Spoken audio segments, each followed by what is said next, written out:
Hello friends, welcome to our channel. In this video, I'm going to share a cue card. Describe an argument of two your friends had. आपके दो friends में कोई argument हुई हो उसके बारे में बताना है आपको.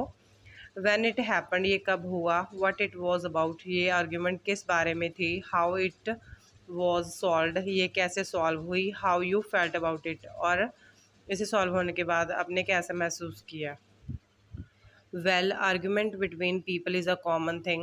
लोगों में आर्गूमेंट होना ये कॉमन सी बात है. We often see this everyday. हम अक्सर ही दिन में देखते हैं ये किसी ना किसी की आर्गूमेंट होती रहती है. Because every one has their own opinion, क्योंकि हर किसी का अपना अपना ओपिनियन होता है. That's why sometimes there usual talk change into debate. कई बार उनकी वैसे वो बातचीत कर रहे होते हैं तो वो आर्गूमेंट में चेंज हो जाती है. This has also helped happened to me a number of time. कई बार मेरे साथ भी ऐसा हुआ है.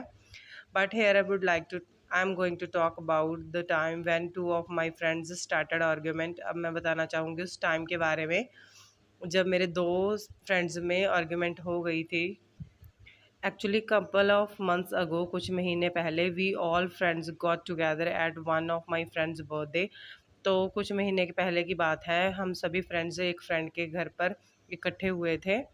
मेरे एक फ्रेंड का बर्थडे था. And after cutting the cake cut करने के बाद we all went to the roof top for talking and enjoying the weather. तो हम बातचीत करने के लिए या वेदर को एंजॉय करने के लिए रूफ पर चले गए. देन सडनली माई फ्रेंड, यहाँ पे आप किसी का नाम मेंशन कर सकते हो, gave us good news that he was going to get married. तो उसने हमें तो अचानक हमारे फ्रेंड्स में से एक फ्रेंड ने हमें गुड न्यूज़ दी कि वो मैरिज करने जा रहा है. And when we asked him that was it arrange marriage और love marriage, then he replied that no no. जब हमने उससे पूछा कि वो अरेंज मैरिज कर रहा है या लव मैरिज, तो उसने रिप्लाई किया नहीं नहीं, I do not like love marriage. मुझे लव मैरिज पसंद नहीं है. Because there are not good results of love marriage, क्योंकि लव मैरिज के अच्छे रिजल्ट्स नहीं होते.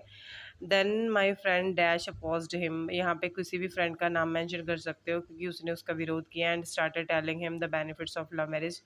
और उसने बताना स्टार्ट किया कि क्या क्या फ़ायदे होते हैं लव मैरिज के. And the bad results of arrange marriage. और नाउअडेज और अरेंज मैरिज के आजकल क्या नतीजे निकल रहे हैं, बुरे रिजल्ट आ रहे हैं. After some time their argument had become serious. तो कुछ समय के बाद उनकी आर्गूमेंट थी वो ज़्यादा सीरियस हो गई.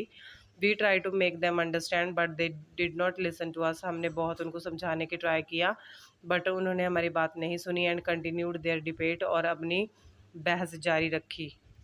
We all were afraid. हम सब डरे हुए थे. Then my friends parents came to us. उसके बाद हमारा फ्रेंड था जो जिसका बर्थडे था, उसके पेरेंट्स आ गए. तो उनके पेरेंट्स हमारे पास आए. And explain them that both marriages are successful. और उन्होंने एक्सप्लेन किया उन दोनों को कि दोनों ही मैरिजेज सक्सेसफुल होती हैं if the partners have good understanding and they have patience. अगर दोनों पार्टनर्स में अच्छी अंडरस्टैंडिंग हो, एक दूसरे को समझते हो और उनमें पेशेंस हो. Because a relation wants a time to make it strong. क्योंकि रिलेशन को भी टाइम चाहिए होता है स्ट्रॉन्ग बनने के लिए. This is totally depends on the nature of the partners. तो ये टोटली पार्टनर्स के नेचर के ऊपर डिपेंड करता है. And sometimes on the conditions of family, और कई बार फैमिली की कंडीशंस के ऊपर. So we can not say clearly that love marriage is more successful than arrange marriage. तो हम नहीं कह सकते कि लव मैरिज ज़्यादा सक्सेसफुल होती है अरेंज मैरिज से, और वाइस वर्सा, या फिर उल्टा हो सकता या उल्टा होता है. After that they were satisfied. उसके बाद वो दोनों समझ गए और सेटिस्फाई हो गए उनके आंसर से. And understand word they told. और वो अंडरस्टूड वर्ड दे टोल्ड, और ये भी समझ गए कि उन्होंने क्या समझाया. We took deep breath after solving their problem. तो हमने चैन की सांस ली उनकी प्रॉब्लम सॉल्व होने के बाद. I was very happy. मैं बहुत खुश थी. Because I also came to know a lot of about the facts of both marriages. मैं बहुत ज़्यादा खुश थी क्योंकि मुझे भी दोनों मैरिज के फैक्ट्स के बारे में पता चला. So that was the argument which was held between my two friends. तो ये वो आर्ग्यूमेंट थी जो मेरे दो फ्रेंड्स के बीच में हुई. Thank you for